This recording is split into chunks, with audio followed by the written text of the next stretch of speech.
Welcome to Capital Talk Deal Makers. Today I'm super excited. I have Mike Venereo with me from Rockwood Investments. He's a real estate investor. He's a wholesaler. He's a lender here in South Florida. He's done over 120 transactions between wholesales and rehab deals in about 3 years. And I'm in his beautiful office with a lot of people here making cold calling, direct mail marketing, MLS deals. Hey man, thank you so much for spending a few minutes with me. I know you're super busy. Thank you for your time, brother. How are you? Awesome, man. Thank you for the time to having an ability here to talk to your people, man. Awesome. And to your people as well, man. Oh, that's right. Well, soon to be, right? So before we get started, guys, today we're going to talk about REOs. We're going to talk about short sales. And today we're going to talk about how he's acquiring properties here in South Florida for investors to fix and sell, to fix and rent. Before we get started, man, please subscribe to the channel below if you like the information that you're hearing, and follow these guy Mike at Mike Venereo on Instagram. His handle is going to be through the entire video here. Before we get started, man, tell me a little bit of who you are. What do you do? Man, so obviously born and raised here in Miami. Always, this is my backyard, so it was an easy kind of fit for me to start doing business in this industry. But yeah, I've never really been into real estate. My dad's into construction, so I kind of had a background with it. I kind of understood a little bit about how it worked. But when I say construction, we weren't building houses. It was more like concrete, right? Okay. I did driveways. Okay. But because of that, I got to understand the construction side of the business. And then nothing, man, like about 3 years ago, I used to be a pharmaceutical sales rep. Okay. And unfortunately, the company got bought out by someone else. So everybody got laid off. Okay. And that was the day I kind of realized, hey, maybe I should get into something where I can control it. You know, if I suck at it, it's because I suck at it, not because someone else, wants to just cut me off of the business because something else happened, right? Okay. And that's when I got into the real estate business, man.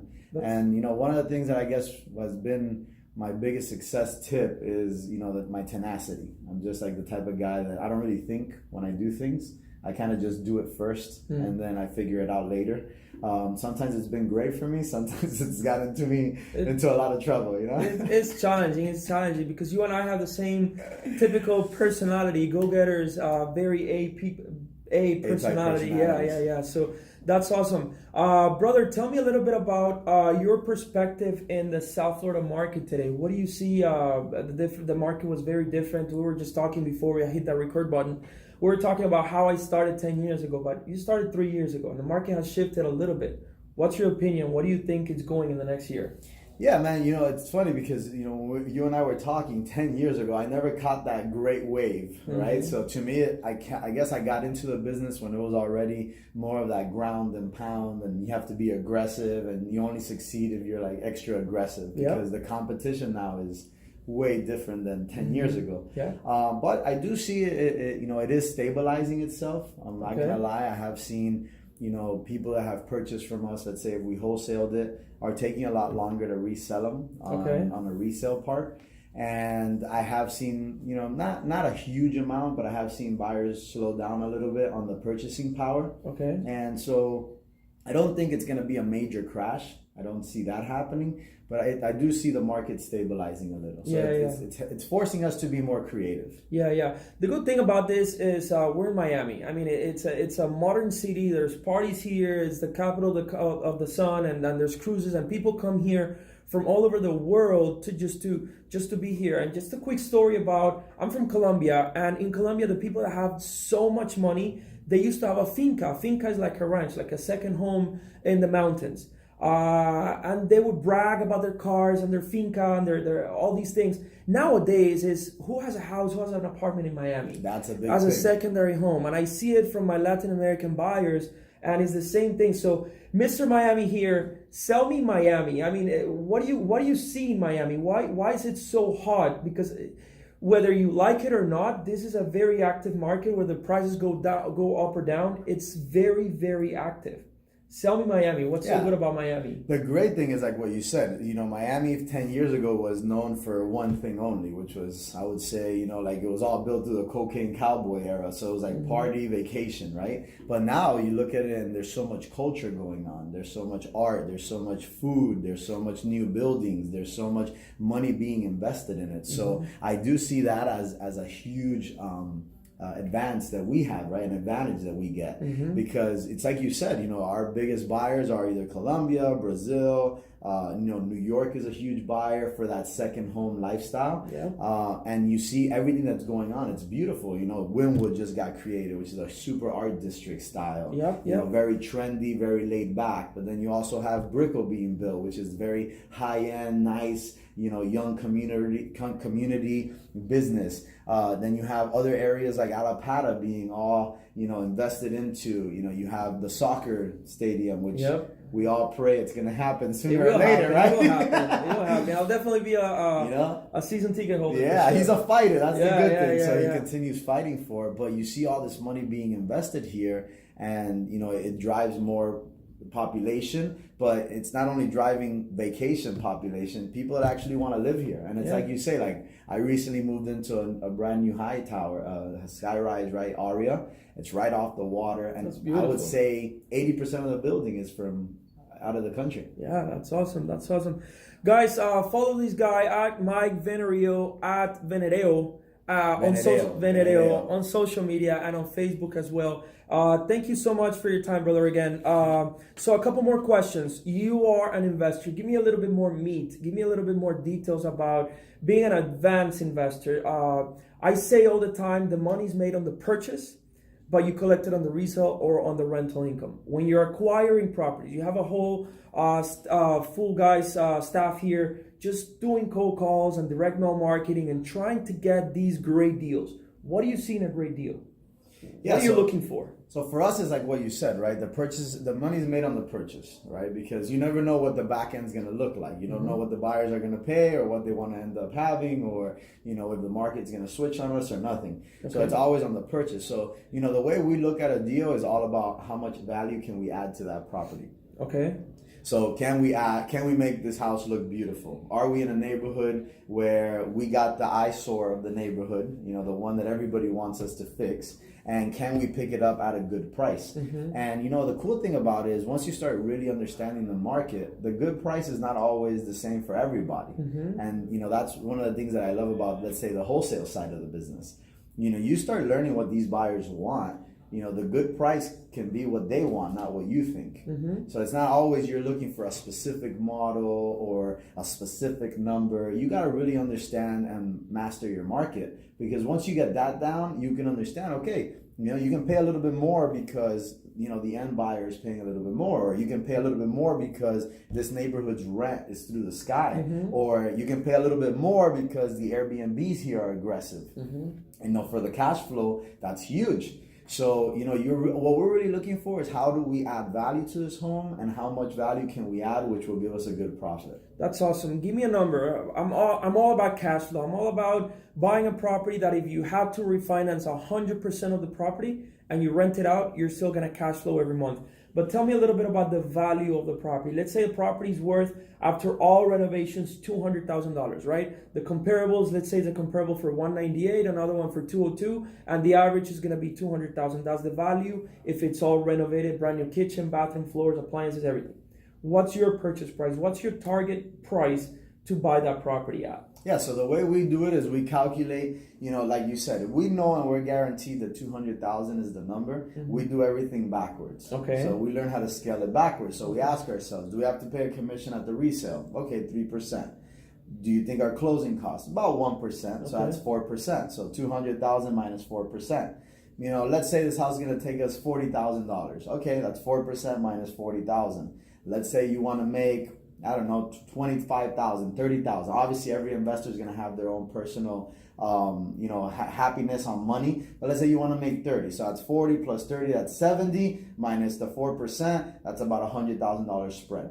So if you say to yourself, I can pick this house up at 100, 110,000. Well, I made enough money that I'll walk away with my 30, 35, 40,000. Mm-hmm. Again, every investor is different. And when you're playing with bigger numbers, you obviously have to have a larger spread. Of course. The reason why I say that is because your error margins are a lot larger. Exactly. Bigger house, nicer properties, you're going to have nicer appliances, you're going to have nicer vanities, you're going to have nicer tiles than you are doing in $100,000 home. Exactly. But, I the way I look at it is try to look at everything backwards. I want to start here. What can I do so I can give me an exact number? That's awesome. Yeah, I say it all the time. We need to be at between, what I say, what I like to be is about 70 to 75% of the purchase price before the renovations. So I want to buy about 60, 55%. Correct. So I can have a little bit of room so I can do renovations. And I want to be about 70, maybe even 75% after all renovations, all in. Brother, so deal makers on Wednesdays, I'm interviewing guys, rock stars like this guy that is doing deals daily, that is making things happen, that is moving the economy. So subscribe to the channel below. And then I'm gonna tell you this because it's gonna lead me to my next question. On Fridays, I have Shit Happens on my YouTube channel. And Shit Happens is, I'm tired of the fakers online sharing the good thing and the beautiful thing that happened in their business. I want to share the bad and the ugly, what happened and what we learned from it. So with that being said, every Friday at 2 p.m., by the way, what is some shit that happened in your business? Let's be real. Let's be raw. What is a deal that you lost money on, a deposit that you lost, a relationship that you lost, an appraisal that didn't go through and you had to let the property go? Or what is something that you can say, oh man, these problems happened, and what did you learn from it? Camilo, we're gonna need more than 20 minutes. Oh, that's why I have a whole YouTube channel, brother. I'm talking every Friday about shit that happens. Fridays at 2 until 5. Yeah, exactly. Well, what can you share? But don't just tell me the story, but how did you overcome it and what did you learn from it? Yeah, look, I think the one thing you got to learn if you're going to get into this business, or I think any business, right, is that shit's going to happen at all times. And, you know, one thing I've learned is get really used to it, because the moment you fall in love with those problems and you learn how to fix them, you become a lot more successful. Yeah, I say it all the time, an entrepreneur is a problem fixer. Correct. You know, right? How good can you be at resolving problems? Exactly. But look, we'll talk about one that just recently happened to us. It was a property that we nicknamed Godzilla. Okay. This was a property. The reason we nicknamed it this was because, you know, the house, when you went to it, it was 4 walls and the roof had caught fire, so it looked like it caved in. So it literally looked like, you know, Godzilla had come and like stepped on the house. Okay. And you know, we nicknamed it that. And I remember that we got it under contract. You know, our intention was to rehab the property in the beginning. But at that point, we have about like 6 properties that we're rehabbing currently right now. And we decided, you know, we're probably not going to do this. We're not going to jump into this. So we called one of our good buyers and we let them know, hey, we got this deal. You know, we put X amount of money on top of it. And we talk to them and we tell them, all right, cool. This is what it's going to be. This is how much it's going to be. We got to close by this date. And this buyer, buddy of ours, just started, you know, day of closing, hey, we need another day. And then we were like, all right, cool. What's it for? No, because, you know, I got to talk to my lender. I got to talk to this guy. I got to talk to that guy. We were like, okay, cool. Let us do the lending. He's like, no, we can't do the lending because I'm going to get 100% financing. And it's a specific lending that we're going to do. And we're like, okay, day number 3. Hey, we got to do the closing. The attorney's riding our ass, like calling us every day. You know, we're going to sue you. You guys aren't delivering. Like every close. And, you know, imagine when you're wholesaling, you're kind of stuck because you don't know. You're like, do I just jump in and buy the house myself?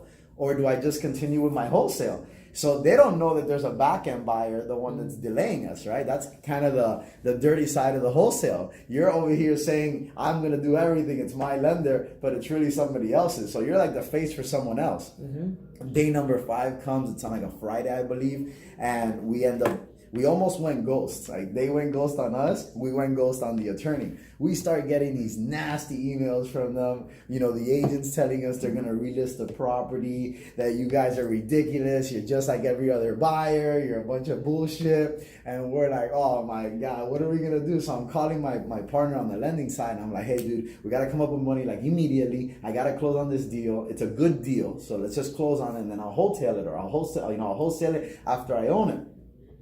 The guy on Monday, we call him and he's like, look, man, just give me one more day.